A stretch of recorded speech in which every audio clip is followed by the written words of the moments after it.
यदा यदा हि धर्मस्य ग्लानिर्भवति भारत अभ्युत्थानमधर्मस्य तदात्मानं सृजाम्यहम् परित्राणाय साधूनां विनाशाय च दुष्कृतां धर्म संस्थापनार्थाय संभवामि युगे युगे. म्हणजेच काय तर जेव्हा जेव्हा धर्माला ग्लानी येईल, अधर्माचा वाद वाढेल, तेव्हा तेव्हा मी अवतार घेईन.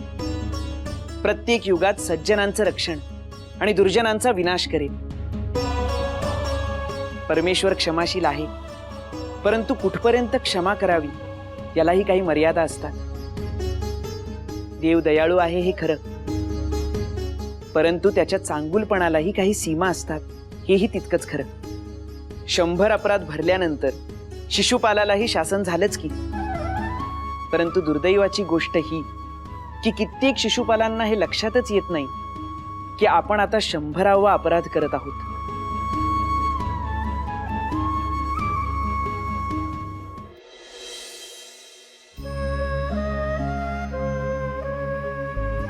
आठ वर्षाचा असल्यापासनं मी आज त्याची आई आणि बा आहे. जमल तसं कष्टाने वाढवलं, शिकवलं. तुम्ही ज्याप्रमाणे मडकी घडवतात त्याप्रमाणे संस्कारांनी घडवले त्याला. त्याचं फळ म्हणजे त्याची उत्तम शेती आहे आणि उत्पन्नही बख्खळ आहे. फक्त कमी आहे ती त्याच्या आणि घरच्या लक्ष्मीची. आमची रामी काढल ती पोकळी भरून.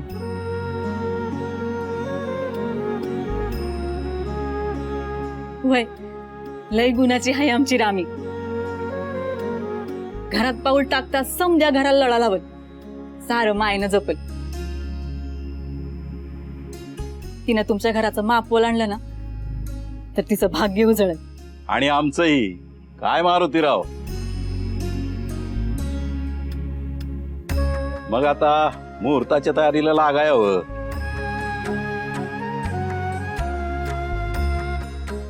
संते, आता एवढी आनंदाची वार्ता आहे, समद्यांच्या हातावर गुळ ठेव. वय देऊ दे.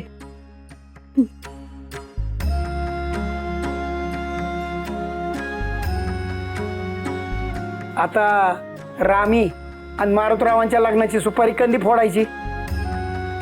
हुंड्याचं ठरलं की पुढे सुपारी.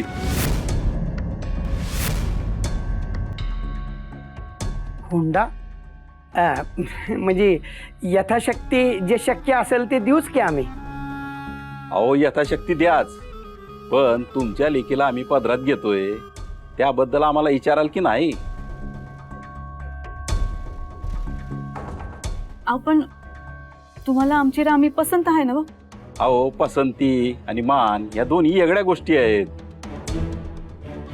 अहो आम्हाला 4 बैल जोड्या, 2 म्हशी, 3 गाई आणि 5 तोळं सोनं हवंय.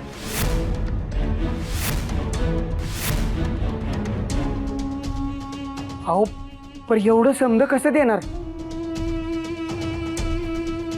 आमची ऐपत नाही हो एवढी. मग काय काहीच मोल न घेता हिच्यासारख्या घोड नवरीला पदरात घ्यायचं म्हणताय? नाही जमणार. निघतो इथंच थांबून राहा. होय, आता एकच वार आणि समधी. माझ्यावानी प्रत्येक वेळा वागू नको. एक दिवस जड जाईल तुला. काय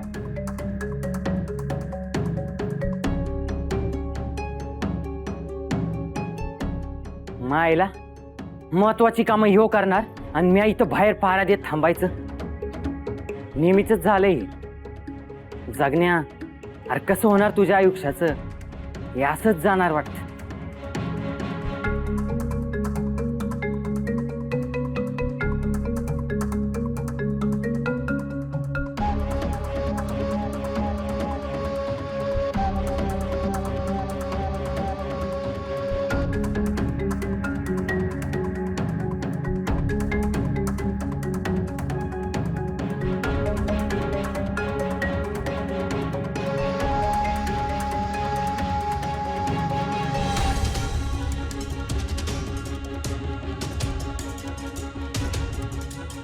कवठे दादा वाचवा वाचवा कवठे दादा कवठे दादा कवठे दादा दादा दादा वाचवा कवठे दादा वाचवा कवठे दादा वाचवा. अहो काय बोलताय तुम्ही? आत्ता जिला लक्ष्मी म्हणालात तिचीच किंमत करायला लागला होय. मग तिची पाठवणी लक्ष्मीवाणीच करायला हवी ना? का आम्ही घरी लंकीची पार्वती घेऊन जायची? अहो आपण ह्या पोरांच्या लग्नाची बोलणी करायला भेटलो होतो. तुम्ही अचानक व्यवहाराची भाषा बोलू लागला तर काय समजायचं आम्ही? होय, तुम्हाला समजायला हवं. लग्नाचं वय होऊन गेलेल्या मुलीला आम्ही सून म्हणून स्वीकारतोय, हे तुमच्यावर आम्ही उपकारच करतोय. एवढा कर्तृत्वान मुलगा तुम्हाला मिळतोय, याचं मोल आम्हाला मिळायला नको? तुमच्या या कर्तृत्वान पोराला बैलगाडी, सोनं, गाय, म्हस हेच जर लग्न करण्यासाठी लागत असेल तर त्याचं कर्तृत्व काय कामाचं?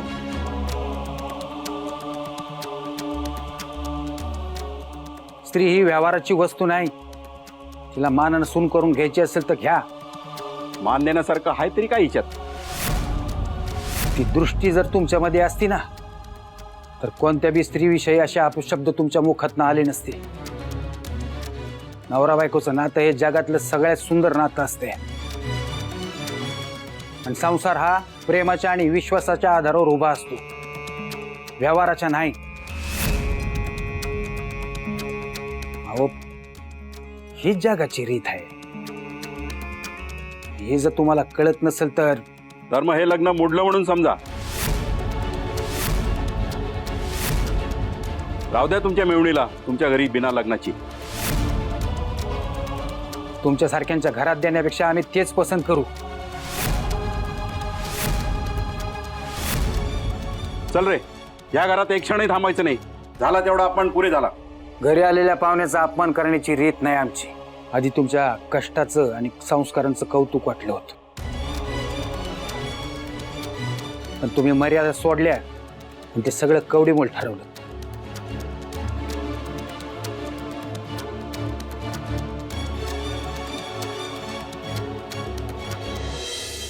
आणि मर्यादांचं उल्लंघन तेव्हा होतं जेव्हा माणसाच्या मनी अविवेक जन्म घेतो. पुराण काळातील कित्येक कर्तृत्ववान पुरुषांच्या बाबतीतही हेच घडलं. पराक्रमी रावणाला हे उमगायला हवं होतं की आपण पुरुषोत्तम भगवान श्रीरामासवे शत्रुत्व पत्करलंय. स्वतःच्या अमर्याद अहंकारापायीच त्याने स्वतःचा विनाश ओढवून घेतला. हिरण्यकश्यपूच्या बाबतीतही हेच घडलं. त्याला मिळालेल्या वरदानानेच त्याचा घात केला. अनाचाराची सीमा लांघली की त्याचा अंत केवळ अधःपातानेच होतो.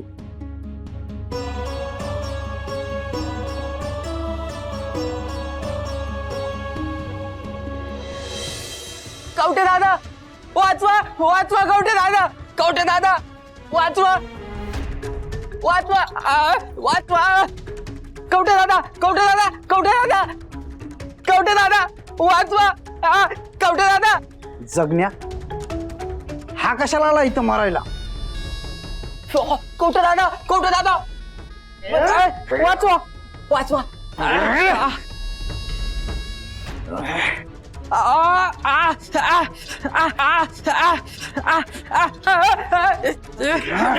दादा दादा दादा.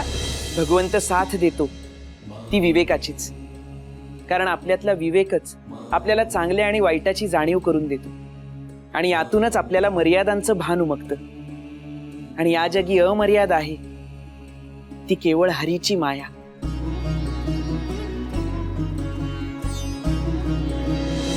जय जय राम कृष्ण हरी, जय जय राम कृष्ण हरी, जय जय राम कृष्ण हरी, जय जय राम कृष्ण हरी, जय जय राम कृष्ण हरी, जय जय राम कृष्ण हरी, जय जय राम कृष्ण हरी, जय जय राम कृष्ण हरी, जय जय राम कृष्ण हरी, जय जय राम कृष्ण हरी, जय जय राम कृष्ण हरी, जय जय राम कृष्ण हरी, जय जय राम कृष्ण हरी, जय जय राम कृष्ण हरी, जय जय राम कृष्ण हरी, जय जय राम कृष्ण हरी, जय जय राम कृष्ण हरी.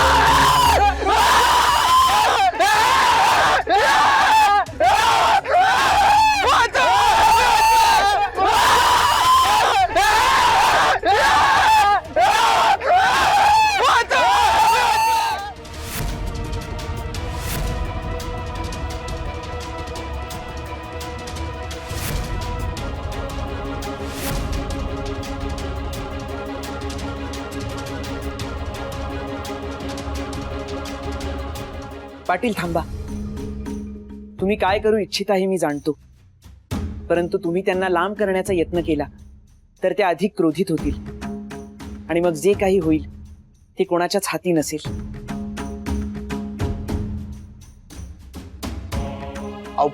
पण आता काय करायचं? त्यांना असं तडपडून द्यायचं वय?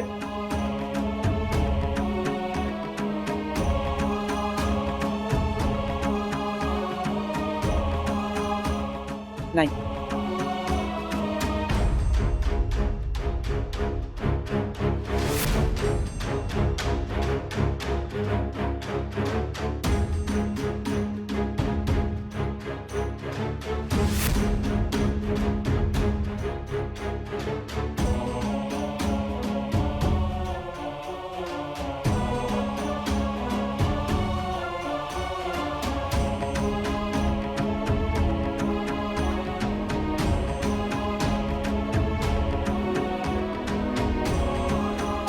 या मृत्तिकेने दोघांचाही दाह नाहीसा होईल.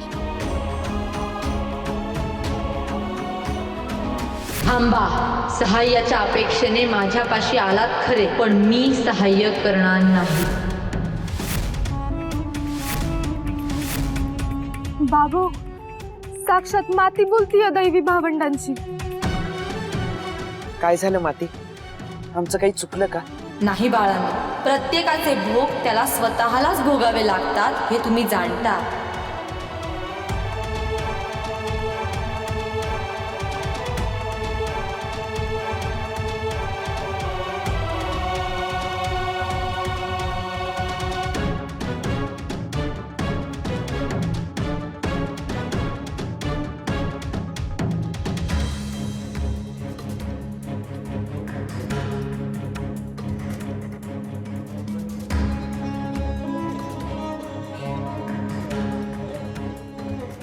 जावाय बापू, अहो काय बोलून बसला हे?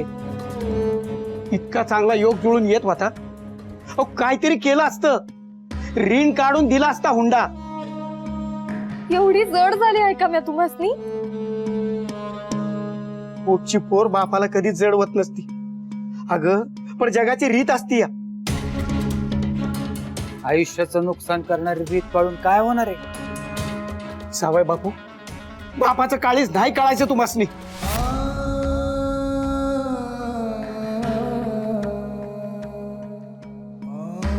तुम्हासनी कळतंय तुमच्या लेखीचं काळीच? तायडे, अगं काय चुकीचं बोलले ग भाऊजी? अगं म्या कुठं म्हणतोय ते चुकीचं बोलले म्हणून? ते बोलले ते योग्यच होतं, पण सत्य कुठं आणि केव्हा बोलावं याची जाण असाय हवी ना. आणि आपली पोरीकडली बाजू हाय हे यासनी कळायला हवं होतं ना. आधीच हिचं वाढतं वय, हिचं वैरी झालं या. आता ह्यो प्रकार समजासनी कळत, मग माझ्या पोरीला कोण पदरात घेईल? पोरीच्या जातीला एकटीने आयुष्य काढणं म्हणजे मरणाला अवतान देण्यासारखं आहे. माझ्या माघारी माझ्या पोरीला कोण सांभाळल? सांगा ना जावाय बापू, कोण सांभाळल? म्या सांभाळेल. म्या घेईल तिचं उत्तरदायित्व शेवटच्या श्वासापर्यंत. आम्ही अविवाहित राहिली तरी चालेल, पण चुकीच्या माणसावर तिचं लग्न लावून तिच्या आयुष्याचा नरक नाही होऊ देणार मी.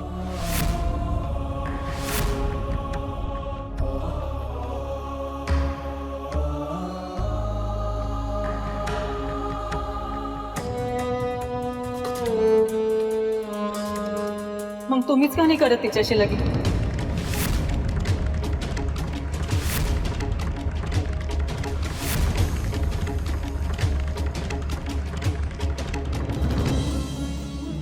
माते, मी तुला विनंती करतो, तू क्षमाशील आहेस, मायाळू आहेस आणि म्हणूनच तू आई आहेस.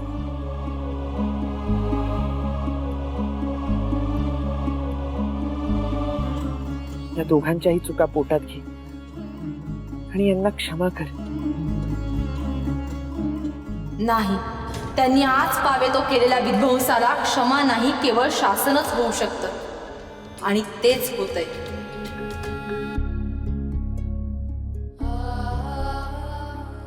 मग ते शासन आम्हाला होऊ दे.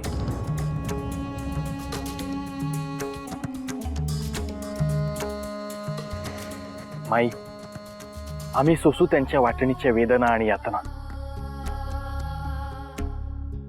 नाही बाळांनो, प्रत्येकाचे भोग त्याला स्वतःलाच भोगावे लागतात हे तुम्ही जाणता. पण माई, आपल्या माणसांच्या वेदना आणि दुःख आपणच दूर करायचं असतं ना. आपली माणसं, तुम्हाला ठाऊकही नाहीये ते दोघे कोण आहेत आणि त्यांचा इथे येण्यामागचा हेतू काय येते. पण तरीही आम्ही या सृष्टीतला प्रत्येक स्थिरचर आमचा सखा मानतो आणि त्यांचं सुख दुःखही आमचंच मानतो.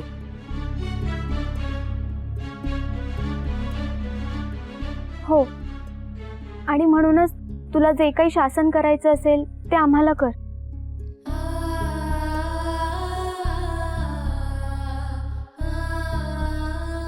अरे लेकरांना तुम्ही काय करताय?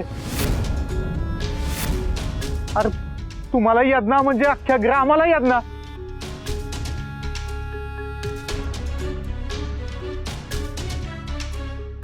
अहो, असं करू नका. तुम्हाला काय झालं तर नाही बघवणार आम्हाला.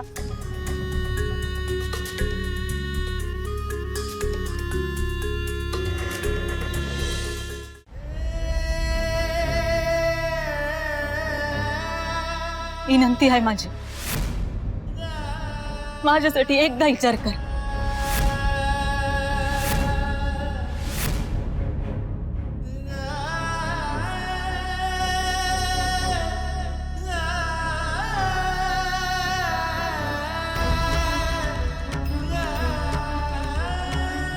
संते, अगं काय बोलतेस हे?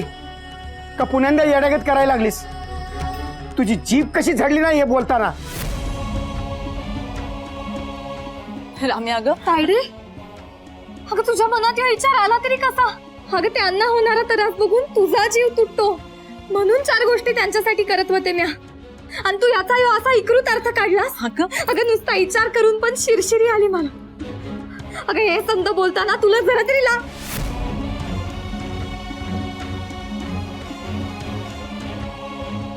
राम्या अगं, बघ मी असं का म्हणाले ते तरी समजून घे. तायडे, मला काय बी ऐकायचं नाही आता. अगं या पापी गोष्टींचं स्पष्टीकरण काय देतेस तू?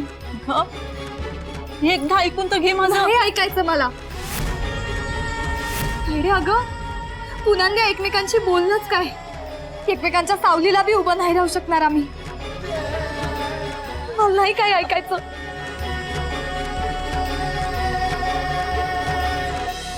तुलसी हेम रूपांच रत्नरूपांच मंजिरीं भवमोक्ष प्रदास्यामि अर्पयामि हरिप्रिया.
आज कळलं सकाळच्याला ह्या लेकराला तुम्ही देव माणूस का म्हणलात ते. दुसऱ्याचं संकट स्वतःवर घ्याया लई धारिष्ट लागतं बाळांनो. ह्यात आम्ही काहीही केलेलं नाही. आम्ही तुळशी माईला शरण गेलो, इतकंच काय ते.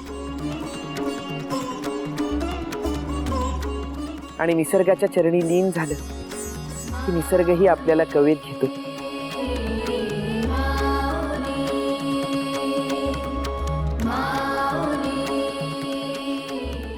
चला आता त्या दोघांना माझा स्पर्श करा. ते बरे होतील, त्यांचे घाव भरतील. माणसाचा नाही तर माणसातल्या दुष्ट प्रवृत्तीचा विनाश व्हायला हवा. ही तुम्हा लेकरांची शिकवण आज या आईने आचरणात आणली आहे.